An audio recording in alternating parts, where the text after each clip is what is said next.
Hey everybody, how you doing? I'm gonna talk about a movie that I surprised I never reviewed because I like this movie so much. This is one of my very rarely.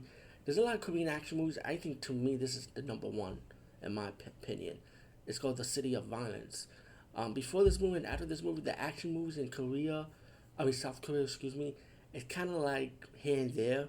One of the most disappointing action movies I thought I was gonna be super good and high expectation for, back in 2017 was The Villainous, and that movie was boring as hell. But this movie was not boring. If you're a fan of spaghetti western style of movie making about the known cowboy, or in this case the duo in this movie, you got, or it's someone like the City of Violence is someone like that vibe a little bit with the spaghetti western feel to it. But the movie's about this guy who been murdered, and it's up to four of his friends that came to his funeral and figure out what's going on, pay his respects. So one of the guys decided to investigate, like, who really killed his friend, and the other friend, who's a police officer, decided to work with him, and let's just investigate what happened to our best friend. While the other two friends kind of have this story around it, like how they connected to this guy's death. So let's just pretend it's like betrayal underneath out of the four. Let's put it like that. But there are also flashback scenes on how they became friends, which I thought it was really cool though. But all in all, I mean, this one does have story to it, but at least the story captivates you. Like at least you're paying attention. Like I said, it's a spaghetti western style movie.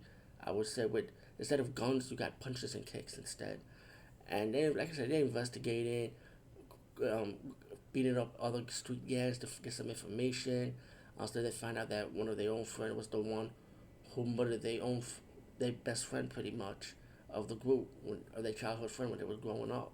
So that was kind of messed up though. But then you find out the reason why the friend did it, and it was for his own evil intentions pretty much. But besides that, to fast forward, I enjoyed this movie for the martial arts. I enjoyed the soundtrack. I enjoyed the style of the actors, how cool they were. It's like the spaghetti western, like the Clint Eastwood feel to it. Like the two actors were good, especially the police officer guy. And the martial scenes are great in this movie, man. Especially the street scene and the final fight scene is fantastic. You will not be disappointed. I say definitely check this movie out. If you haven't, it's called The City of Violence, and this is a South Korean action drama movie, I would say. Anyway, peace out and see you later, guys and gals.